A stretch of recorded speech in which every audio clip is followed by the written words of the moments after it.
Hey everybody, welcome to the XO Marriage Podcast. We've got such a great episode coming to you today, and I hope you've enjoyed this podcast. If this is your first time listening, welcome.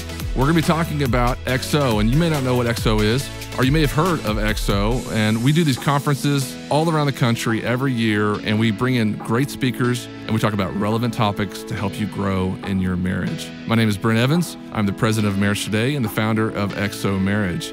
And today we're going to be talking with Jefferson Bethke on the podcast. But before we get to that segment, I want to talk to you about XO Now. XO Now is a brand new subscription service from Marriage Today, and we put all of our best content on there.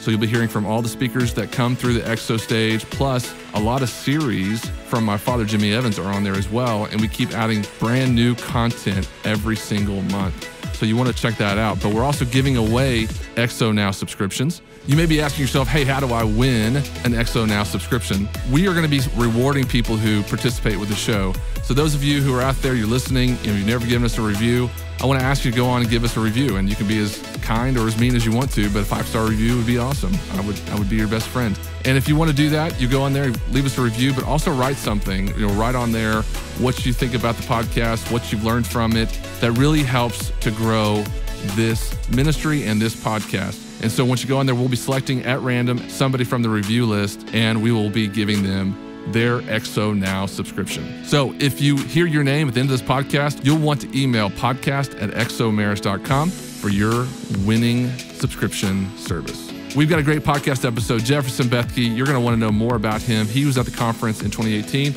came back in 2019, and brought a new, intense message. I would say that he told me in this episode he wants to be a mixture of Malcolm Gladwell and C.S. Lewis. I feel like that doesn't do it enough justice. You kind of have to just, like Neo in the Matrix, strap into the seat, put the device into your head, and he just downloads a ton of data into your head, and he's great at that. And you're going to find out so much good information from him, and talking about family and personal goals and how to be stronger in your commitment to your marriage and to your family. If you have children, this is a great episode to listen to as well, because Jefferson has a young family, and him and Alyssa, his wife, do a great job of building in traditions that helps their family find time together, meaningful time together. So let's listen in on my conversation with Jefferson Bethke. Hey everyone, we're live in Southlake, Texas at the XO Conference 2019. We have had a full day so far, really had a phenomenal lineup. And then we had Jefferson Bethke, which is just like the cherry on top of the cherry this afternoon. And he's fresh off the stage. He's coming into the podcast room right now. Welcome, Jefferson Bethke, to the podcast. Thanks, man. I'm still trying to, come down. I get super hyped on stage, so I'm trying to, the adrenaline, but it was fun. Yeah, let's just get it out of the way right now. I've already had people stop me and say, will Jefferson come back next year? And will you give this boy more time? You should have seen it's always the old people I can tell that I am just like running over. You know what I mean? Like they're just like, deer in the headlights, like starting to seize. But I'm like, you know what? You just got to do you, you know? What is it? So I was sitting in the back with Les Parrott. He goes, what is Jefferson's speaking style? Yeah, well. I said, it's like a download of a lot of data. Like yep. it is. I tried it. Yeah, I'd say download, ton of data, a lot of research, ADHD, random.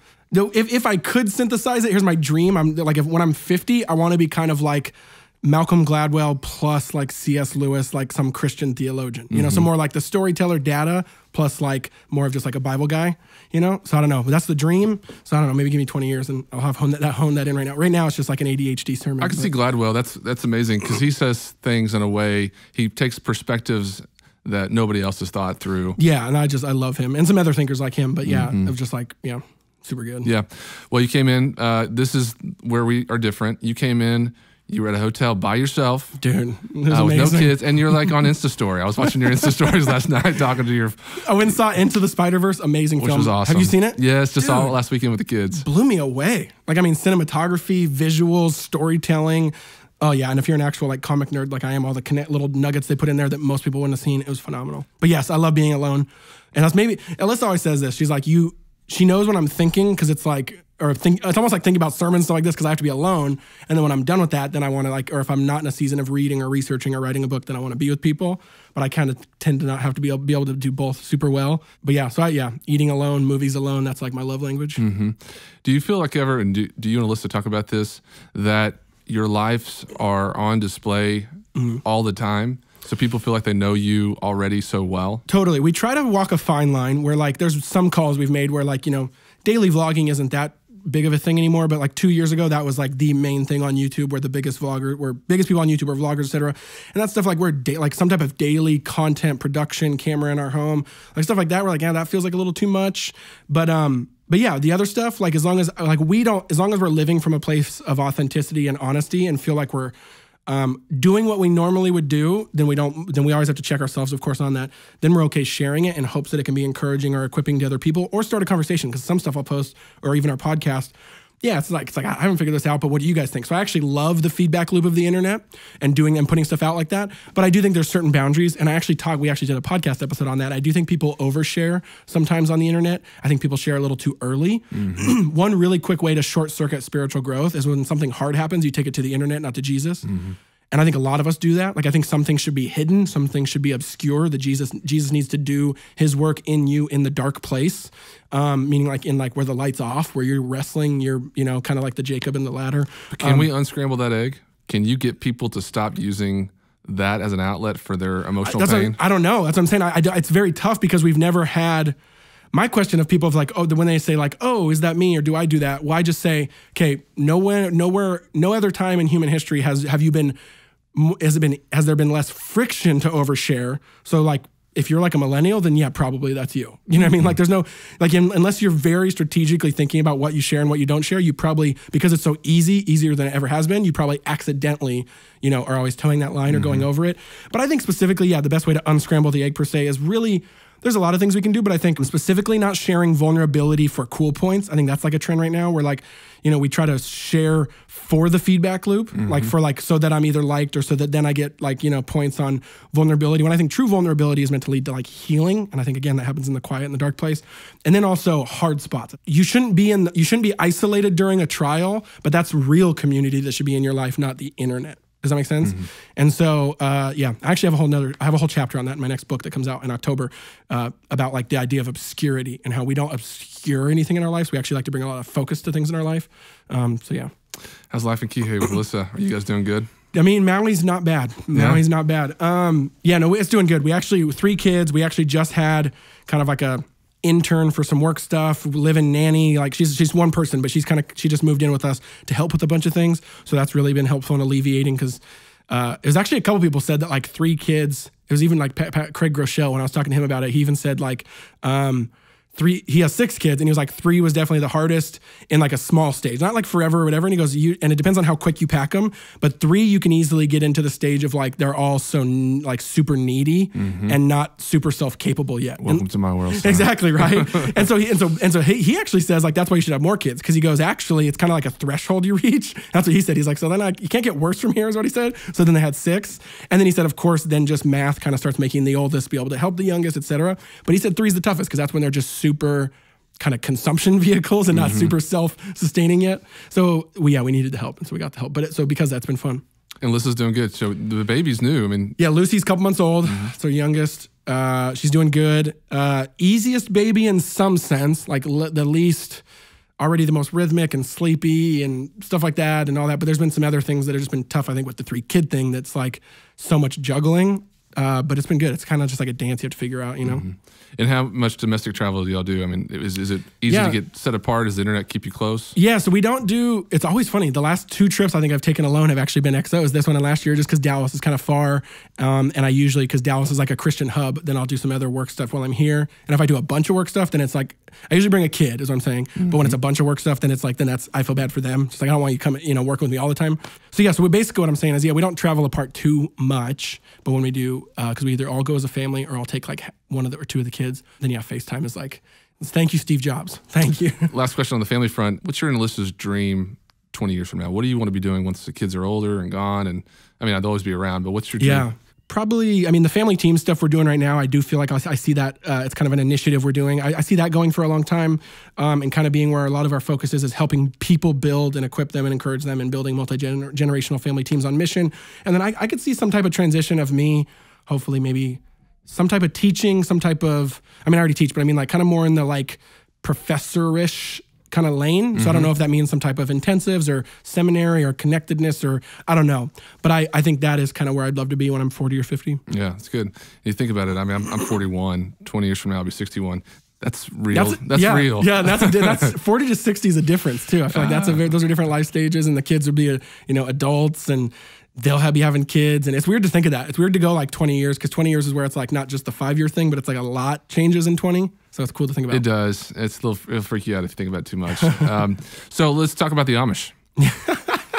Amazing people. Amazing people. That was one of the things in your talk today. I thought, yes, what a line to kind of have to work into a talk about marriage. Well, if anyone who listens to our stuff will find very quickly, I love talking about Amish people and Jewish people a lot. And I alluded to why today. I think there's a lot we can learn from them. Just there's a lot like we can learn from other cultures, and a lot we can learn even from ourselves. I think evangelicals do a really good job at a few different things. But Jewish and Amish people do really good at marriages, families, rhythms, and kind of spiritual formation, like the way they're able to pass on truth and give their children identities wrapped around a story. They just statistically, we're not talking like anecdotally, they statistically do it better than anyone else. So like I want to talk about that. And so I just like dig into that, and that was part of the talk today of why I think specifically Amish people and Jewish people today, the theme was rhythms, like why I think they do so good at having the things that kind of, I didn't use the illustration today, but like, when you go bowling and you suck and they put up the bumpers, right? I always have to get the bumpers because I'm like terrible. Bumpers are kind of like rhythms where they're kind of like, they're not super the thing you're supposed to just like zoom in on and focus on, but they're going to help you stay where you're supposed to be going and kind of focus you in. They kind of keep you protected and keep you going in a particular direction. So I think that's one really good way to think about rhythms in your life. Kind of spiritual formations that you do in a repeatable way. That's basically what I'm saying when I say that, is they keep you going in a direction you want to go and you don't go in the gutter, basically. And then also meaning. I think we're a culture that severely lacks meaning, and this has actually been written about tons by journalists, psychologists, etc. Like everyone across the board, it's very clear that we don't have meaning anymore. And also that's, by the way, I think why politically we're at such a dark time, because politics is having to hold what 7 other things used to hold. Politics is having to hold what the neighborhood used to hold, what religion used to hold, what community used to hold, what, all these different things that like kind of gave you senses of meaning. And so now politics is having to hold like massive amounts of meaning for people, that it was still meaningful. Like it's not irrelevant, but it wasn't meant to hold that much water. And so now it's very clear then when you're trying to get all this meaning of like, what's the meaning of life? What's the purpose of life? Who am I? Who do I belong to? What's my mission? Like really large questions that politics didn't used to answer, but did used to address. Then that's why it collapses, and that's why you get so tribal and so divisive. Because now it's inherently more offensive to people when you start questioning their meaning of life, right? Not who they vote for, and what they think is their vision for a city, which is literally politic in Greek, just means like a vision of a city or for a city. So that was a random tangent, but no, it's good. So, because when we talked pretty much my life. When we talked about XO, you said you're going to come up with a brand new talk, but I know that so many people out there that heard it. And I felt like I had to do like a weird part too, because I feel like last year people wanted. Like, it's totally new talk, but I feel like I had to connect it. Yeah. And you did well with that. But there's people out there that want even more. Like they're hungry to learn how to practically go through that. And I know you're launching some new family-based ministry programs. Is there anything that goes deeper in this discussion? There's one resource specifically that's like literally all this entirely, and it's called 7-Day Family. You can just go to familyteams.com. It should be up there. I don't know when this podcast will come out, but we're releasing it soon. And if not, you can, I think, pre-order it. But it's an e-course, so you can basically, it's just a series of videos and a digital workbook we give you that is basically this. It's like, it's how to have a cadence as a family, how to be a 7-day family. And that's kind of the key to success, is being a 7-day family. If you can nail 7 days as a family, then you nail your life. If you can nail 7 days, you can nail your life, right? And I don't think we realize that. Like if you can actually get to a really good rhythm spiritually, vocationally, maritally, then it just continues to compound. And so this kind of talks about that. It goes super, there's high level thought, philosophy, theology in it, but then we also like I'd say most of the course is super practical of like, okay, how do you conduct a family meeting? How do you have a family meal? How do you make sure that the siblings are connected? Like it's a lot of stuff of just like rhythms of connection and purpose. And there's a workbook for it, et cetera. But yeah, it's literally a whole thing for that. Is there ever a context for baby steps? So for a family totally. That's way outside. No, that's what the course talks about, is you have to start from where you're at. Don't get intimidated, right? And it's a long play. Like our culture is so addicted to like, I have to have an answer now, when it's like, no, if you actually can kind of capture the vision of the like kind of the concept of time I was talking about, that's more of a spiral than a straight line, then the pressure's off because, okay, I'm going to get that spiral again, and I get to try again and again and again. You basically get to steward these things. And so I see it like compound interest with financial investment, where, we've been trying to really live in rhythms, quote unquote, for 4 or 5 years. And some of the stuff we do did not start 5 years ago, right? It's like, I would say one thing at a time. Like, do one thing at a time and don't go on to the next thing until you feel like you perfect that. So whether that's a family meeting, okay, do that for 2 months until you feel like you nail it. Do it for 2 years until you feel like you nail it. Family meal, etc. Then move on to bigger ones, smaller ones, family summit, holidays, all these different things. But yeah, I just think like, see it like compound interest, where it's not hard to put $1 in every day, but it is hard to say, let's invest $10,000 today. And I think a lot of people spiritually try to invest $10,000 today. And it's like, no, just chill. Like, you actually will be rich if you put $1 in today. And God will bless it. Yeah. God and he totally blesses it. Yeah. But like, that's how compound interest works, is you actually will be really wealthy when you're older for only putting in $1 every day. And so I think it's like that same, like, it's not like you're even going to be poor. Like, you will actually be, it's a hockey stick, right? The exponential growth. And so I just think, that kind of model really helps. And give that URL one more time for the listeners out there. Yeah, so it's familyteams.com, which has a bunch of resources and books and blogs and blah, blah, blah. But I think if you dig around in there under resources or shop, the one specific one on familyteams.com is 7 Day Family, which is kind of on rhythms. And the EXO conference from last year and this year is going to be on EXO Now platform. You can go to exomarriage.com/now and check out Jefferson's sessions. Oh, and the last year one too? Uh-huh. Cool. Yeah, that'd be perfect to kind of put those back to back. Yeah, and I watched yours last year again before this conference. Oh, sweet. Because sometimes during the conference I can't really focus as much to that. Yes. And I'd heard it again at Jacksonville and I enjoyed it. Oh, yeah. But honestly, there's a lot of meat on that bone. No, yeah, and I'm like that too, man. Conferences is like, even like what you said when I said your name and you were talking to Les, like, it's like, yeah, it's really hard to, when you're behind the scenes, like, to consume the stuff. And I'm like that, even being part of it, of like, I want to hear some other stuff. And yeah. I'm going to ask you a really random question. I grew up in Amarillo, Texas, which is in West Texas. It's known for tornadoes. And when I was growing up, I was scared of tornadoes. I had nightmares about them. Do your kids have nightmares about volcanoes? Is that a thing? They do. Is that a real fear? They don't. And but if you lived on Big Island, it would be. So Big Island, I mean, technically Maui also has a volcano. Especially after that alert that went out. Okay, the missile crisis is a whole different thing. We all have severe PTSD from the missile crisis. And that was absurd. I thought we thought we were going to die for like 40 minutes. Yeah, no, there's like Big Island has pretty serious volcanic activity. Maui hasn't in a long time. I would say sharks is what sometimes gets to people, because it's pretty, like, Maui's kind of the hotbed of the world. It's like Maui, Hawaii. And I saw that. We stayed at a hotel and they showed a map of where the most sharks are, and it was Hawaii, right outside of our hotel. Yeah, I was going to say it's Hawaii, South Africa, and I think Australia. But when you zoom in on Hawaii, out of the 8 islands, it's actually Maui. And then out of Maui, it's South Maui, which is where you were staying and where we live. So we're kind of in like the hotbed of the world. But there's not a lot of, I was going to say, still, quote unquote, the hotbed of the world means like 10 attacks a year, which is like, if you actually mathematically, I mean, 10 million people get in the water. Like, it doesn't happen if you do the math. But 10 is still a lot. But it's like, yeah, it's enough where like every couple months someone gets bit and then the beach shuts down. You're like, oh. And the bite's worse enough that you don't want to be the one that gets bit. And, exactly. But I always tell people, 99% of people, I mean, it's probably not 99%. I think most of the people don't actually die because a shark will bite you to see what you are. It doesn't eat you. Right. And so like so it bites you once basically. And then it's like, oh, I don't want this.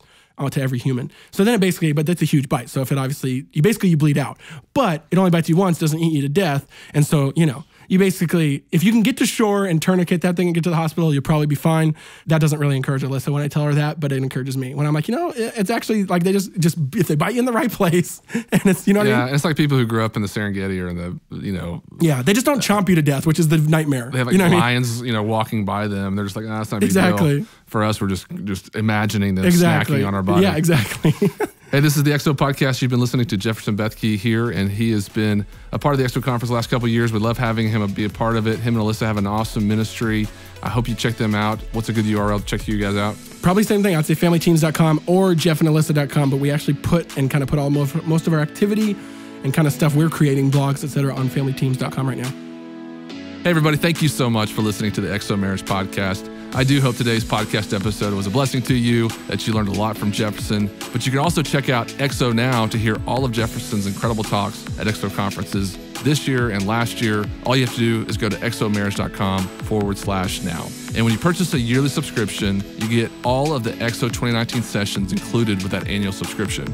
You'll want to make sure you go check that out because we had so many great talks from the EXO 2019 conference, and we keep adding, every time we have a tour stop, we keep adding sessions to that.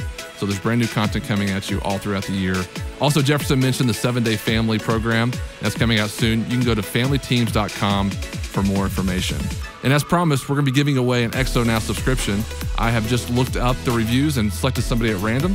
We have some great reviews on there, but somebody just posted a review back in February. It's one of the most recent ones, and I wanted to reward that person. This person's name is Amy Lou 1690. That's their screen name. That's their post name. And I want to reward them. So Amy Lou 1690, if you're out there and you want to get your XO Now subscription, please email us at podcast@xomarriage.com. Again, that's podcast@xomarriage.com. Again, if you want a chance to win, you need to go online and post some reviews on the podcast. We appreciate it. Please tell your friends about it, and we'll see you next time on the XO Marriage Podcast.